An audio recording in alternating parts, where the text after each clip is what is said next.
bonjour à toutes et tous. Heureux d'être dans cette belle ville. Et en ayant bien écouté la mère de cette ville et en connaissant un peu les sujets qui ont un âge, du 3e, voire du 4e âge, eh bien, on va essayer de voir ce que l'on peut faire pour eux en termes d'évaluation. Alors François, il a toujours été merveilleux, donc il peut... Oui, on peut y aller peut-être. J'ai la chance d'avoir une assistance. Non? Oui? Allez, on le lance. Alors, donc... la suivante, ça doit être par ici. Non. Alors, pardon, c'est la souris, d'accord. Excusez-moi. Donc, vous avez la gentillesse de resetter, c'est ça? Voilà. Alors, donc, la suivante, ça doit être sur le clic gauche, non plus.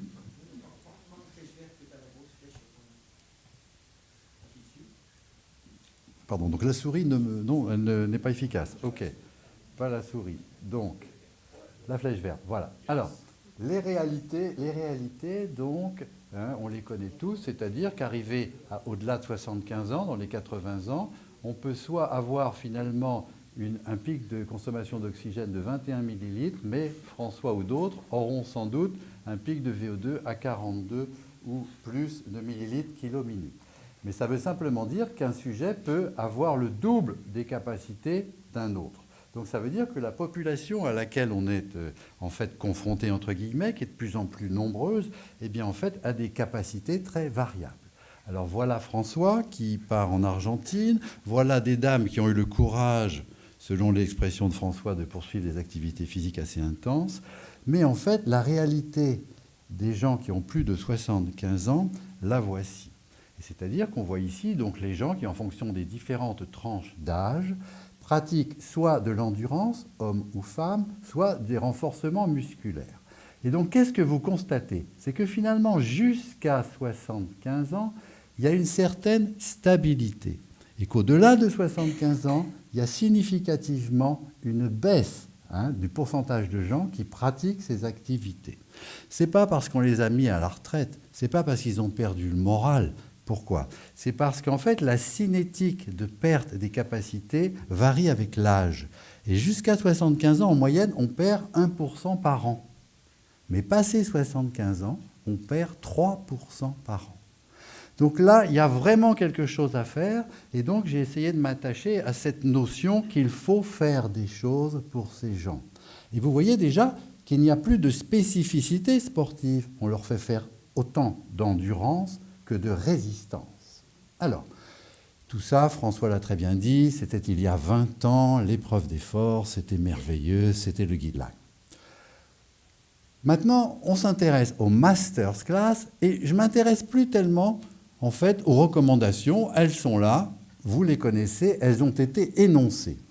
Mais qu'est-ce que l'on constate? C'est qu'il y a d'autres lignes qui apparaissent dans les recommandations chez ces gens-là. C'est-à-dire qu'ils doivent varier le type d'activité physique. Et puis, il faut qu'ils fassent un certain nombre de séances par semaine, et c'est plus 1 ou 2 séances par semaine. Et vous voyez on intègre maintenant quoi? Le fait qu'il a souvent des problèmes locomoteurs, qu'ils soient articulaires ou musculo-tendineux. Et je vous rappelle qu'après 65 ans, simplement, 90% des gens ont un problème chronique, qu'il soit cardiovasculaire ou autre. Et sinon, 75% ont 2 pathologies chroniques.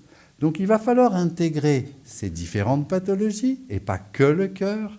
Et surtout, il va falloir gérer les thérapeutiques médicamenteuses que ces gens-là vont prendre, la cinétique des médicaments, quand les prendre, les doses, les effets secondaires, le retentissement sur le rein. C'est tout ça qu'il va falloir intégrer. Donc on va sortir quand même nettement de la cardiologie. Et c'est là où il y a eu de très belles questions déjà posées par des médecins du sport, et il peut y avoir des très belles questions posées aussi par des paramédicaux, car c'est toute une équipe qui pourra promouvoir la pratique d'activité physique adaptée. Les réalités de l'épreuve d'effort à 80 ans. Ce travail, il a été fait à Bordeaux, et je le trouve très très beau. Ce n'est pas parce que c'est Bordeaux, mais il est très beau. Je l'ai simplifié, et j'ai dit que, finalement, on arrête une épreuve d'effort à 80 ans. Pourquoi? Dans 80% des cas, à cause d'un problème qui n'est pas cardiovasculaire. C'est en fait un problème qui va donc être soit la fatigue générale, qui va être soit la fatigue musculaire, soit des douleurs articulaires, mais quand même, dans à peu près 20% des cas, pour un problème cardiologique. Et vous voyez que là, c'était l'ensemble d'une population. Il y avait les hommes, les femmes, il y avait même les insuffisants cardiaques et même les artéritiques qui faisaient l'épreuve d'effort avec les bras. Donc, moralité, passé 80 ans, une épreuve d'effort, eh bien, souvent, elle est limitée. Et puis, certains qui ont mauvais esprit diraient que finalement, en pratique, elle n'est pas contributive après 75 ans. Ça vous fait mal, cardiologue. Et leurs arguments, c'est quoi? Eh bien, c'est que finalement, souvent, on arrête l'épreuve d'effort avant qu'elle ne parle. Il y a des faux positifs, il y a des faux négatifs qui se majorent avec l'âge. Si on fait des troubles du rythme, la probabilité qu'ils les fassent gentiment à ce moment-là, elle est très faible, puisque même les Holters, ce n'est pas 24, ce n'est pas 48 heures, ça devrait être même beaucoup plus pour les détecter. L'HTA, oui, c'est intéressant, il y a le profil tensionnel d'effort. Et la conclusion pratique dans cette étude, c'était que c'est quand même intéressant l'épreuve d'effort si on en a une avant. Donc sans doute en avoir fait avant. Et pourquoi? Parce qu'on va pouvoir analyser les deltas, les variations. Donc on est un peu déçu. L'épreuve d'effort, finalement, elle est peu contributive. Heureusement, l'étude de Kokkinos a montré que finalement, il y avait beaucoup d'autres intérêts qu'un diagnostic cardiologique lorsqu'on fait faire une épreuve d'effort. Et François l'a très bien introduit, ce sont en fait les capacités fonctionnelles des gens. C'est-à-dire que leur pronostic est directement lié à leur capacité. C'est assez simple, hein. Plus tout tourne bien, plus a priori, c'est bon. Mais on a dit tout à l'heure qu'il y avait quand même des limitations à ça. On peut casser une plaque. Et donc, qu'est-ce qu'on voit dans tout ça? Eh bien, c'est que donc, on retombe sur 4 METS, par exemple. Hein. Eh bien, on voit que finalement, le risque maximum de décès, c'est pour des gens qui ont des capacités fonctionnelles inférieures ou égales à 4 METS. Oui, j'ai mis exprès en anglais pour votre FMC, parce que maintenant, il faut savoir lire en anglais. Après, qu'est-ce qu'on voit entre les deux, entre 5 et 6 mètres? Et au-dessus de 6 mètres, on va aller bien. Puis alors évidemment, ceux qui peuvent faire plus de 9 mètres, évidemment, ils vont beaucoup mieux. Alors, pour ceux qui n'ont pas l'habitude, 1 mètre, c'est 3,5 ml/km. Vous avez eu des ateliers hier. Et finalement, 4 mètres, ça fait quoi en VO2? Vous avez combien? Alors, plus vite que ça. 14 ml/km. 14 ml/km, c'est une valeur qui fait que, pensez à quoi? Greffe cardiaque. 6 mètres, c'est combien?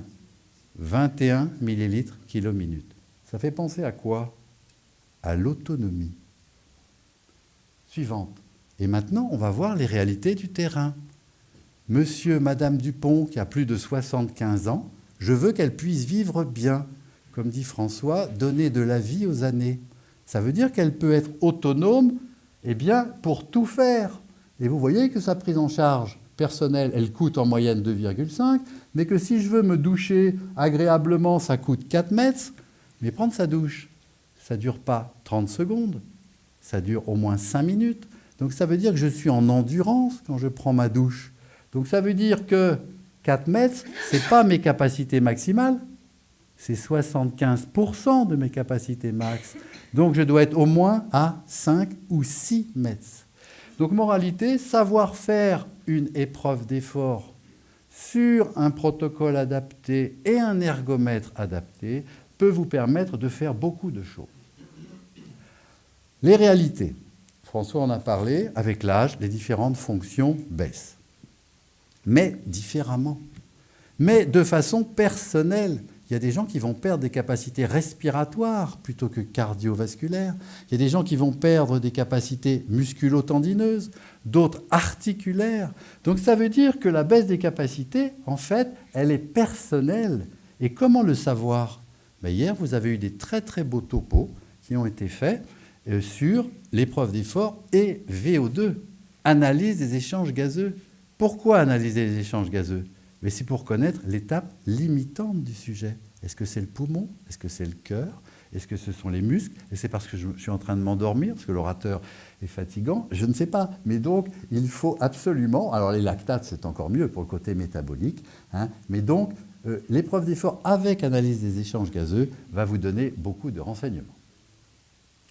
Après, on va passer en fait à ce qu'on appelle un second line screening test, c'est-à-dire que a priori, donc, les évaluations donc, classiques n'ont rien donné, mais on va aller un peu plus loin. Alors, il y aura certes le domaine cardiovasculaire que vous connaissez très très bien, peut-être trop bien face à cette population-là. Évidemment, une échocardiographie, là, ils disent bien quand même que s'il n'y en a jamais eu de fait, en faire une. Mais sinon, tout en fait, ces examens, ils doivent être, comme l'a dit François, eh bien, argumentés par des antécédents ou par des signes fonctionnels. Mais savoir faire des explorations fonctionnelles respiratoires, voire neurologiques, parce que le sujet, il peut avoir des déficits. Et je vous rappelle que faire un mouvement, pratiquer une activité physique, c'est quoi ? Bien, c'est la somme, certes, d'endurance, certes, de résistance, mais aussi d'équilibre, de coordination. Et donc, c'est très important. Donc, tout ça, on peut aller faire des examens complémentaires adaptés pour que le sujet eh bien, puisse participer à des activités qui seront adaptées. Et là, il faudra l'aide, sans doute, de gens qui vont reculer cette étape limitante. Et d'ailleurs, c'est joli parce que hier, j'écoutais les topos. Alors, il y avait des très beaux athlètes qui faisaient des VO2 max à plus de 60 millilitres km/minute. Donc, c'est sans doute pas ce que vous aurez hein, dans le cadre de mon topo. Et puis, certains commentateurs disaient il n'y a pas d'étape limitante. Je trouvais ça extraordinaire. Mais tout système a une étape limitante. Tout système en a une. Et donc, quand un sujet va mûrir, va avoir ses propres pathologies, il aura sa propre limite. Mais elle ne sera pas celle que vous voulez. Elle sera la réalité de 75 ans de vie. Et votre job, ça va être de déplacer cette étape limitante pour la reculer, mais vous rencontrerez sans doute une autre étape limitante. Et c'est ça qui sera super, c'est d'essayer d'aider le sujet à optimiser ses capacités et à vivre bien et de ne pas passer dans la dépendance. Là, je prends au hasard, avec sa complicité, un sujet, parce qu'en fait, maintenant, on va de plus en plus essayer d'approcher le profil de risque des gens par des questionnaires. C'est-à-dire qu'on ne pourra pas forcément faire des épreuves d'effort, surtout avec analyse d'échanges gazeux, à cette population qui se développe. Et donc, on va affiner de plus en plus les corrélations entre le mode de vie du sujet et puis ses capacités, et ça avance même très très vite. Et donc là, je prends au hasard un complice, et donc combien de temps passez-vous assis dans la journée ? 5 heures. Il l'a dit. 5 heures, il est honnête. Ce garçon est honnête. Déjà, c'est important pour les questionnaires. Il est honnête. Après, finalement, quelle activité physique pratiquez-vous ? Et à quelle fréquence ? Alors, vous en pratiquez une ? Oui. Combien de fois par semaine ? 2 fois par semaine. Très bien. Donc, on en est à 4. Et puis, alors, finalement, les activités physiques quotidiennes ?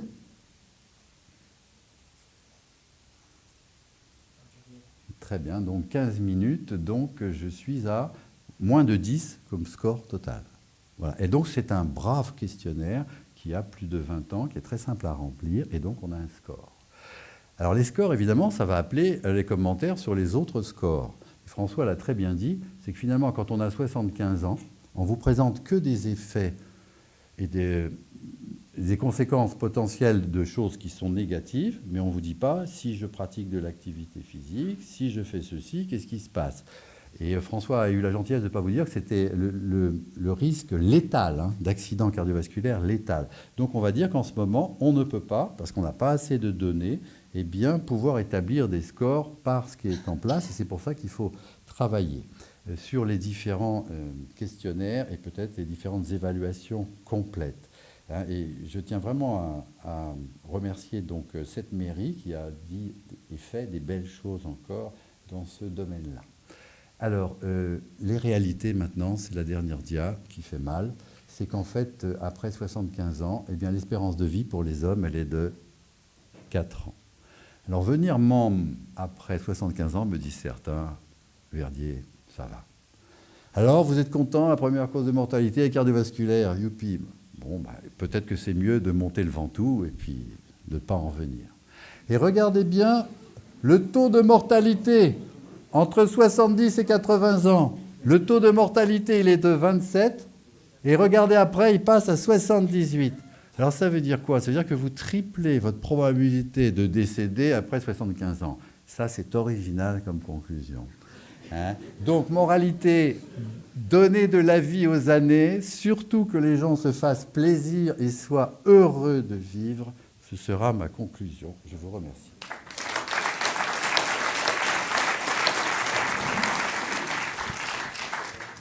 Merci beaucoup, Jean-Claude. Sûrement des questions dans la salle, peut-être. Oui, moi, j'ai une question très pratique pour commencer. Pour les tests d'effort. Une question, pas deux. Sur les tests d'effort, j'ai vu l'école bordelaise, que j'ai rien contre Bordeaux, qui est ma ville natale. C'est des épreuves d'effort faites sur vélo. Est-ce que chez la personne âgée, les tests d'effort sur tapis roulant ne seraient pas plus raisonnables? Le maître mot, c'est personnaliser. Chaque être est unique. Il y a des gens qui seront bien sur le vélo, des gens qui seront mieux sur le tapis. Voire certains, on utilisera même l'ergomètre à bras. Donc, le vélo, s'il n'y a pas de problème de genou ou le problème de hanche, il peut le faire s'il est bien. Sinon, marcher. Alors là, donc, pour le sujet âgé, sauf s'il court, il faut faire marche. Donc, on va commencer à 2 km/h avec habituation. Et puis, on va continuer à plat. Et quand il arrive à marcher à 5-6, on va monter. Donc, personnaliser. Mais sinon, là, on n'est pas à des vitesses de course de 14-15 km/h qui vont faire que l'électro sera plus interprétable sur un tapis. Hein. Donc personnaliser, mais ça suppose d'avoir les deux jouets. Mais c'est une très bonne question. Tu as dit que l'épreuve d'effort n'était pas forcément contributive, mais qu'elle était utile s'il y avait une épreuve de comparaison avant.